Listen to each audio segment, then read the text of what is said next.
Quand j'ai fait cette vidéo très vue sur la rupture, j'ai choisi l'angle de la rupture subie. À la suite de ça, bon nombre de tourterelles m'ont posé cette très bonne question de qu'est-ce qu'il en est de la rupture choisie?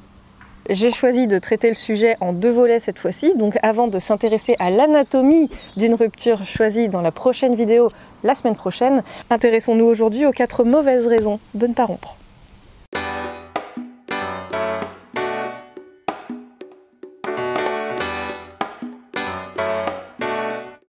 Première raison.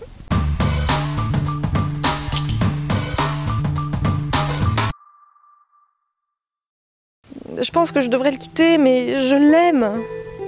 Ouais, alors en fait, ce sont 2 choses différentes. Dans cette vidéo, je rappelle qu'il ne faut pas confondre l'amour et la relation. C'est pas parce que tu aimes quelqu'un que tu peux rester en relation avec. Ce qui veut dire qu'on peut tout à fait quitter quelqu'un, même si on l'aime, même si on y est attaché, parce que la relation entre nous, malgré les sentiments, ne fonctionne pas. L'amour ne suffit pas à construire un couple épanoui. Ce sont les compétences relationnelles qui vont faire la différence. Ce qui nous amène à la 2e mauvaise raison de ne pas rompre, qui génère souvent la première, celle-ci.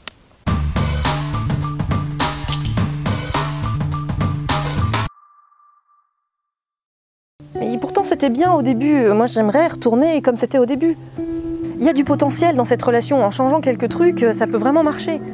En fait, désolé, mais peu importe comment c'était avant et comment ça pourrait être dans le futur, ce qu'il faut regarder, c'est comment ça se passe maintenant.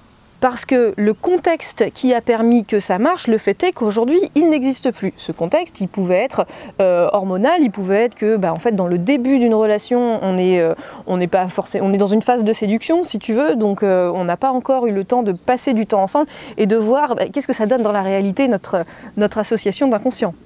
Et donc peu importe comment c'était au début, en fait les débuts de relation ne sont jamais gages de rien, puisque c'est au fur et à mesure qu'on passe du temps ensemble qu'on voit si on est vraiment compatible, indépendamment encore une fois de nos sentiments.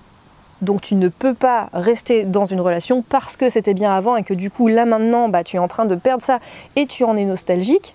Ce début de relation comme tu l'as connu, il est passé, donc c'est terminé, maintenant il y a autre chose qui se crée, tu ne peux pas rester accroché à ce truc-là. Je dis pas que cette relation n'a pas de potentiel, mais à un moment, il faut appeler un chat, c'est-à-dire qu'un potentiel, par définition, c'est quelque chose qui peut se réaliser et qui peut aussi ne pas. Donc tu peux te réajuster dans cette relation, dans le respect de tes limites, dans le respect de la personne que tu veux être dans l'absolu, et si ça marche, tant mieux. Mais tu dois aussi envisager la possibilité que cette relation ne marche pas malgré tous tes efforts, que tes efforts auront leurs limites parce que tu n'es pas toute puissante au point de faire changer l'autre ou de faire vraiment changer la nature de quelque chose qui implique 2 personnes. Faire changer l'autre, faut-il le rappeler, perspective hautement irrespectueuse et objectifiante, car l'autre en face n'est pas un objet pour répondre à ton désir de relation ou de famille. Du coup voilà, si tu trouves que ça a du potentiel, eh bien fixe-toi une limite dans laquelle toi tu vas pouvoir t'ajuster en cohérence avec la personne que tu veux être si tu sens que tu n'as pas encore tout donné. Et puis à un moment, si ça marche pas, il faudra effectivement envisager de partir, c'est comme ça. 3e mauvaise raison.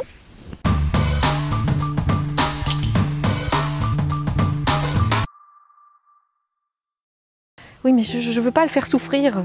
Premièrement, tu ne sais pas comment il va réagir. Alors oui, en général, une rupture, ça ne fait jamais plaisir, mais ce qui est important de comprendre là, c'est que si tu as peur de le faire souffrir, c'est que tu es en train de projeter ta propre peur de souffrir d'une rupture sur lui, et tu imagines qu'il va souffrir autant que toi tu souffrirais si tu étais à sa place.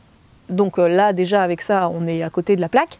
Deuxièmement, arrête de l'infantiliser et de le prendre pour un petit gamin fragile qui ne s'en sortira pas sans toi. Parce que si tu te crois responsable de son bonheur, ça aussi c'est une projection en fait, c'est parce que tu le crois responsable de ton bonheur à la base. Donc du coup tu crois que lui c'est pareil, mais non. Et troisièmement, un peu copain de ce deuxièmement, on dit un peu autrement, si tu as peur de le faire souffrir, tu le places en position de victime et toi tu te places en position de sauveuse.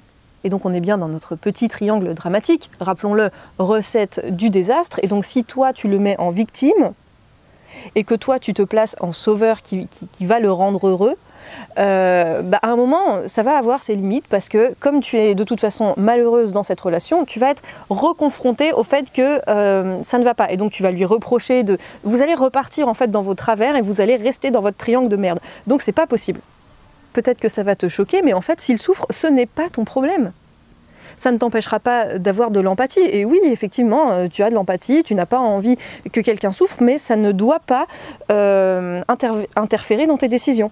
Et puis entre nous, tu peux aussi lui faire un des plus beaux cadeaux de sa vie en le quittant, si jamais derrière, mais ça, ce ne sera pas notre problème non plus, si jamais derrière ça génère des remises en question, s'il y a d'autres choses qui se passent pour lui, et que ça le redirige vers une relation avec quelqu'un avec qui ça se passe mieux.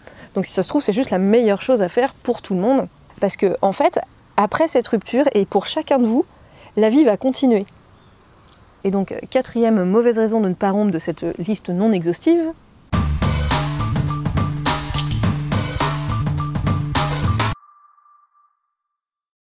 j'ai peur de souffrir en le quittant. Mais tu souffres déjà?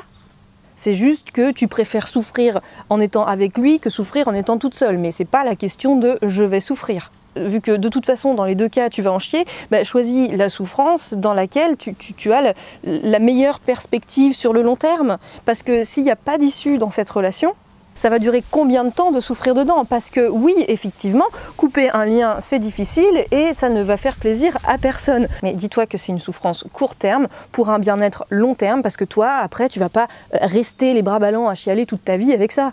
Donc décide de ce que tu veux dans l'absolu et sur le long terme. Est-ce que dans cette relation, là maintenant, ce qu'on vit correspond à ce qui peut être atteint sur le long terme? Est-ce que j'aime la personne que je deviens dans cette relation? Et est-ce que ça me tire vers le haut? Est-ce que j'ai de la joie à être dans cette relation? La joie, c'est notre émotion qui nous dit « on y va ».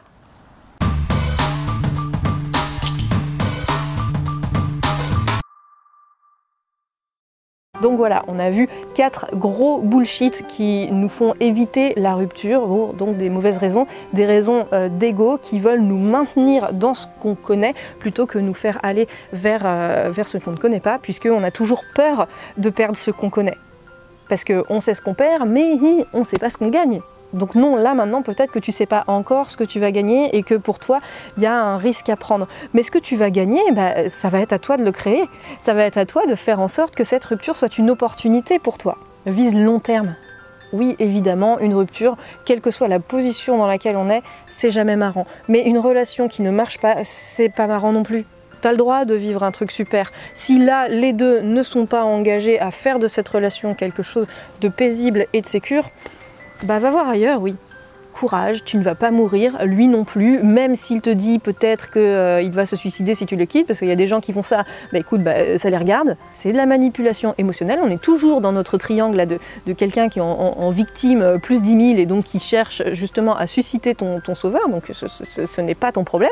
Partage cette vidéo autour de toi parce qu'il y a trop de gens qui restent dans des relations dysfonctionnelles et toxiques pour de mauvaises raisons. Et puis on se retrouve dans la prochaine vidéo pour décortiquer les étapes de la rupture choisie.